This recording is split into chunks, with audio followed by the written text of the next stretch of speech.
To have done no man a wrong, to walk and live, unseduced within arm's length of what is not your own, with nothing between your desire and its gratification, but with the invisible law of restitude. This is to be a man. The superior man is he who develops in harmonious proportions in his spiritual, moral, intellectual, and physical nature. This should be the end at which men of all classes should aim, and it is this only which constitutes real greatness. A male was transformed into a man by his willful expenditure of energy. Above all, a man willed himself to be expendable. Like the sun, a man fed the fire of his honor on his own substance. The magnus animas, the animas virilis, squandered itself in contempt of its own dear life. A man does what he must, in spite of persona, consequences, in spite of obstacles and dangers and pressures, and that is the basis of all human morality. Understood well enough how a man with a choice between pride and responsibility will almost always choose pride if responsibility robs him of his manhood. The occult notion that really manhood is different from simple anatomical maleness. That is not a natural condition that comes about spontaneously through biological maturation, but rather is a precarious or artificial state that boys must win against powerful odds. This recurrent notion that manhood is problematic, a critical threshold that boys must pass through testing, is found in all levels of social culture development, regardless of what other alternative roles are recognized. No man is more unhappy than he who never faces adversity, for he is not permitted to prove himself. A man's ledger does not tell what he is or what he is worth. Count what is in a man, not what is on him. If you could know what he is worth, whether rich or poor. We do not admire the man of timid peace. We admire the man who embodies victorious effort, the man who never wrongs his neighbor, who is prompt to help a friend, but who has those real qualities necessary to win in the stern strife of actual life. The greatest thing a man can possibly do in this world is to make the most possible out of the stuff that has been given him. This is success, and there is no other. It is not a question of what someone else can do or become that every youth should ask himself, but what can I do? How can I develop myself into the grandest possible manhood?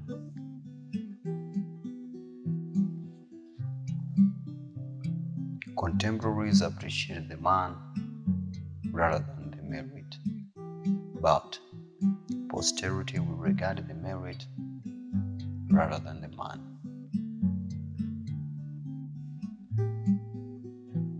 A man must stand erect, not be kept erect by others. It is not what he has or having what he does, which expresses the worth of a man, but what he is. Masculinity is not something given to you, but something you gain, and you gain it by winning small battles with honor. Who only let him be a man, and intent upon honor is not eager for the honorable ordeal and prompt to assume various duties. To what energetic man is not idleness a punishment? Private and public life are subject to the same rules. Truth and manliness are two qualities that will carry you through this world much better than policy or tact of expedience, or other words that were devised to conceal a deviation from a straight line.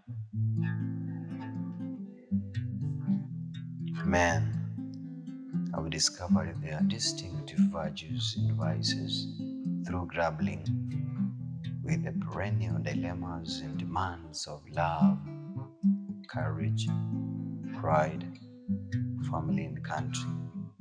The five paths whose proper ordering gives us the key to the secret of happiness for a man.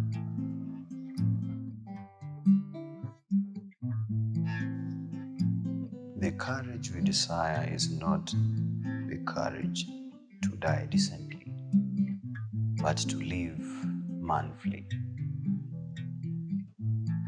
The longer I live, the more I'm certain that the great difference between men, between the feeble and the powerful, the great and the insignificant, is energy, invisible determination, a purpose once fixed, and then death or victory. That quality will do anything that can be done in this world, and no talents, no circumstances, no opportunities will make a two-legged creature a man without it. The way of a superior man is threefold. Virtuous, he is free from anxieties. Wise, he is free from perplexities. And bold, he is free from fear. Show me the man you honor, and I will know what kind of man you are. For it shows me what the ideal of manhood is, and what kind of man you long to be. A man is one whose body has been trained to be the lady servant of his mind, whose passions are trained to be the servant of his will, who enjoys the beautiful, loves truth, hates wrong, loves to be good, and respects others as himself. Esau had never felt that he might want to be a woman. He had never wished for anything else but to be a man, live in a manly way, die a manly death. To be thus a man was to give constant proof of one's manliness, to be more a man today than yesterday, more a man tomorrow than today. To be a man was to forge ever upward toward the peak of manhood, there to die amid the white snows of that peak. Opposition is what we want and must have to be good for anything. Hardship is the native soil of manhood and self-reliance. A man is got to have a code, a creed to live by, no matter his job. He is the manliness of manhood. That a man has a good reason for what he does and has a will in doing it. Manliness means perfect manhood, as womanliness implies perfect womanhood. Manliness is the character of a man as he ought to be, as he was meant to be. The lesson taught at this point of human experience is this: that the man who will get up will be helped up, and the man who will not get up will be allowed to stay down. Personal independence is a virtue, and it is the soul out of which comes the steadiest manhood. But there can be no independence without a large share of self-dependence. And this virtue cannot be bestowed. It must be developed from within. We need the iron qualities that go with manhood. We need the positive virtues of resolution, of courage, of indomitable will, of power to do without shirking the rough work that must be always be done. If unwilling to rise in the morning, say to thyself, I wake to do the work of a man. For the man who makes everything that leads to happiness only to it, to depend upon himself and not upon other men, has adopted the very best plan for living happily. This is the man of moderation. This is the man of manly character and of wisdom.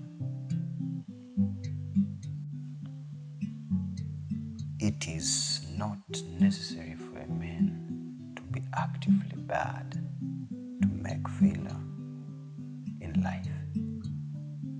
Simple inaction will accomplish it. Nature has everywhere written a protest against idleness. Everything which ceases to struggle, which remains inactive, rapidly deteriorates. It is the struggle toward an ideal, the constant effort to get higher and further, which develops manhood and character. It is not the situation which makes the man, but the man who makes the situation. When men evaluate each other as men, they still look for the same virtues that they need to keep the perimeter. Men respond to and admire the qualities that could make men useful and dependable in an emergency. Men have always had a role, a part, and they will still judge one another according to the demands of that role. As a guardian in a gang struggling for survival against encroaching doom. Everything that is specifically about being a man, not merely a person, has to do with that role.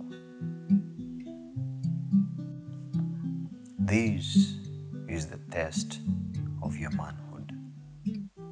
How much is there left in you after you have lost everything outside of yourself.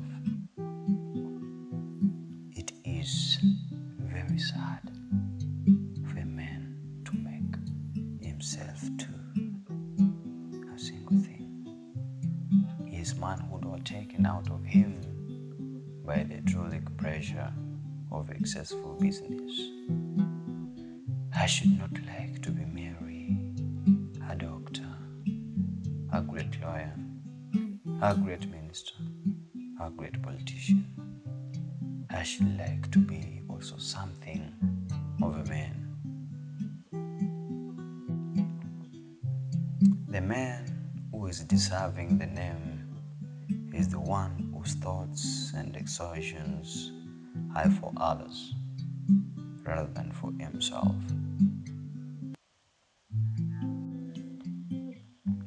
Personally, I hold that a man who deliberately and intelligently takes a pledge and then breaks it forfeits his manhood. Men of ideas and men of action have much to learn from each other, and the truly great are men of both action and abstraction. It is a grand mistake to think of being great without goodness, and I pronounce it as certain that there never was yet a truly great man that was not at the same time truly virtuous.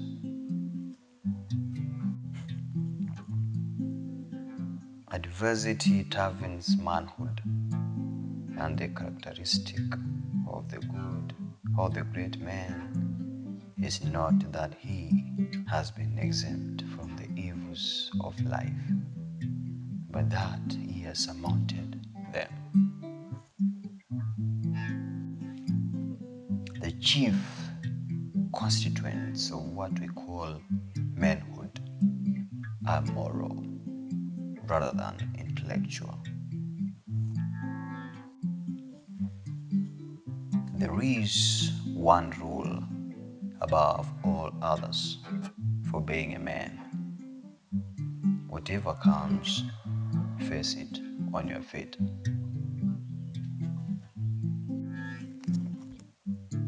A man should be able to hear and to bear the worst that could be said of him.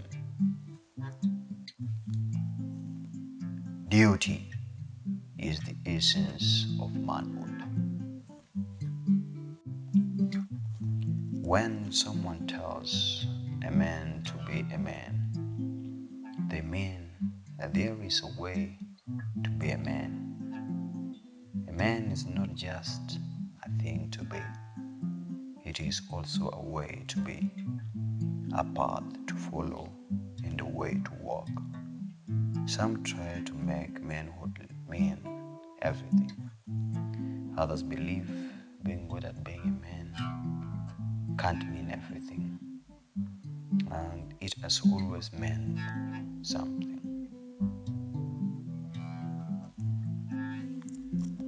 Nobody can give you freedom. Nobody can give you equality or justice or anything. If you are a man, you take it. No man should go through life without once experiencing healthy, even bored solitude in the wilderness, finding himself depending solely on himself, and thereby learning his true and hidden strength. Waste no more time arguing what a good man should be. Be one. I hope I shall possess firmness and virtue enough to maintain what I consider the most enviable of all titles, the character of an honest man. Life is a storm, my young friend. You'll bask in the sunlight one moment, be shattered on the rocks the next. What makes you a man is what you do. When the storm comes, you must look into that storm and shout as you did in Rome. Do your worst, for I'll do mine. To be a man is precisely to be responsible. The strength of a man's virtue should not be measured by his special exertions, but by his habitual acts. The true gentleman is the man whose conduct proceeds from goodwill and acute sense of propriety, and whose self-control is equal to all emergencies. Who does not make the poor man conscious of his poverty, the obscure man of his obscurity, or any man of his inferiority or deformity? Who is himself humbled if necessity compels him to humble another? Who does not flatter wealth, cringe before power, or boast of his own possessions or achievements? Who speaks with frankness but always with sincerity and sympathy? Whose deed follows his word?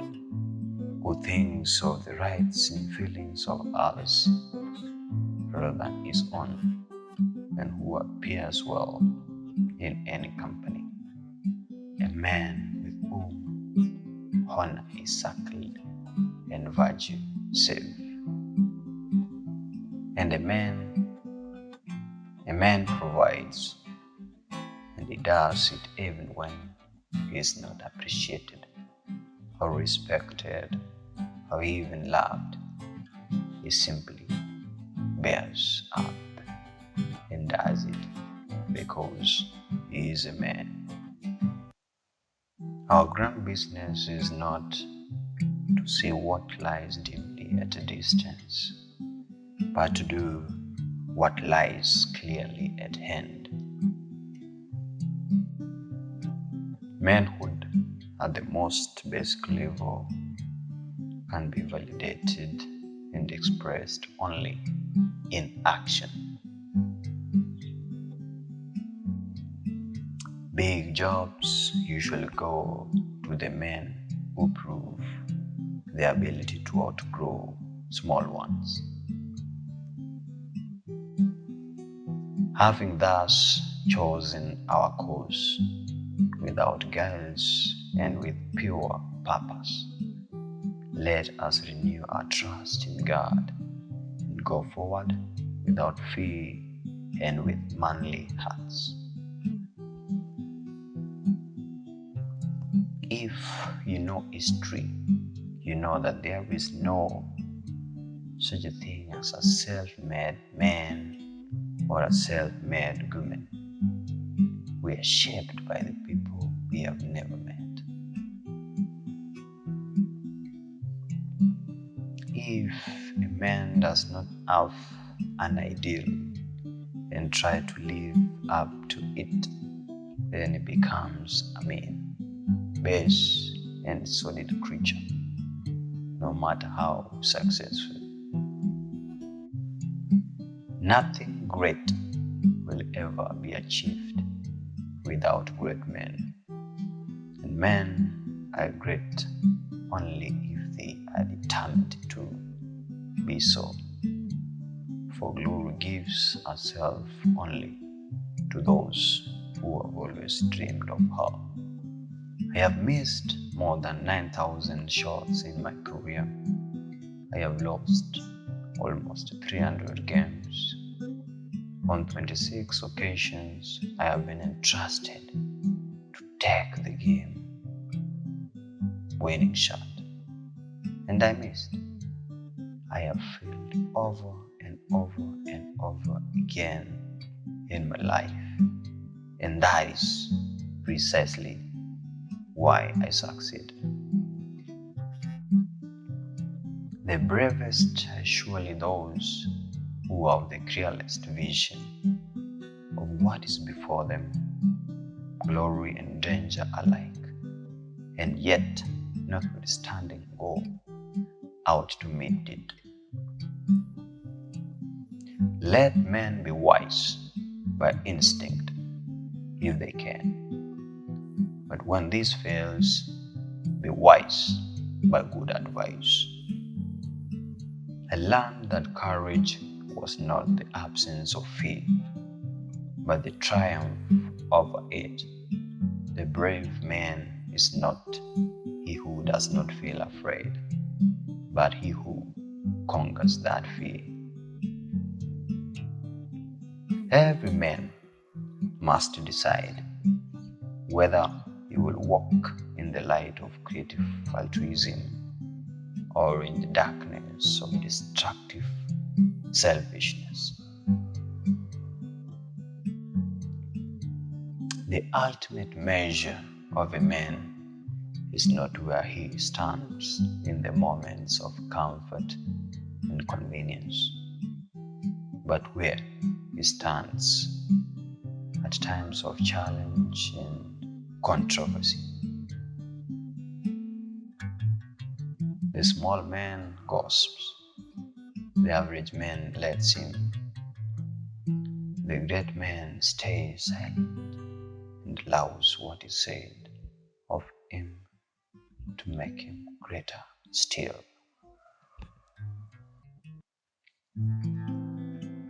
Society everywhere is in conspiracy against manhood of every one of its members. The virtue most requested is conformity.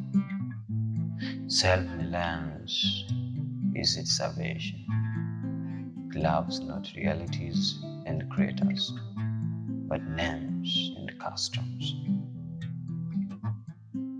Adversity tarvins manhood, and the characteristic of the good or the great man is not that he has been exempt from the evils of life, but that he has surmounted them. Fathers are to sons what blacksmiths are to swords. It is the job of the blacksmith not only to make a sword, but also to maintain its edge of sharpness. It is the job of the father to keep his son sharp and save him from the dullness of foolishness. He gives his son that sharp edge through discipline. Be the man you wish your father was, and you don't have to keep saying, but my father wasn't around. Man, in a word, must necessarily be controlled either by a power within them or by a power without them, either by the word of God or by the strong arm of men, either by the Bible or by the bayonet. The things a man is to have are hope and confidence in himself against odds. And sometimes he needs somebody, his father or his mother or his wife or God, to give him that confidence. He's got to have some inner standards worth fighting for. There won't be any way to bring him into conflict, and he must be ready to choose death before dishonor without making too much song and dance about it. That's all there is to it. How beautiful maleness is if it finds its right expression. It is not the critique that counts, not the man who points out the strong man stumbles, or the doer of deeds could have done them better. The credit belongs to the man who is actually in the arena, whose face is marred by dust and sweat and blood, who strives valiantly, who errs and comes short again and again, because there is no effort without error and shortcomings, but he who does actually strive to do the deed, who knows the great devotion, who spends himself in a worth cause, who at the best knows in the end the triumph of high achievement, and who at the worst, if he fails while daring greatly, who knows the great devotion, who spends himself in a worth cause, who at the best knows in the end the triumph of high achievement, and who at the worst, if he fails while daring greatly, knows that his place shall never be with those cold and timid souls, who know neither victory nor defeat. I wish to preach not the doctrine of ignoble ease, but the doctrine of the strenuous life, the life of toil and effort and labor and strife, to preach that the highest form of success which comes not to the man who desires mere ease and peace, but to the man who does not shrink from danger, from hardship, or from bitter toil, and who out of this wins the splendid ultimate triumph. Man seeks in his manhood not orders, not laws, and not peremptory dogmas, but counsel from one who is honest in goodness and faithful in friendship, making man free. There is an old law of physics that you can only get out of a thing as much as you put in it. The man who puts into the marriage only half of what he owns will get out that. Any man can find a trap here and there who will go along with cheating, and it doesn't take all that much manhood. It does take quite a man to remain attractive and to be loved by a woman who has heard him snore, seen him and showered him, tended him while he was sick, and washed his dirty underwear. Do that and keep her still feeling a warm glow, and you will know some very beautiful music. All daring and courage, all iron endurance of misfortune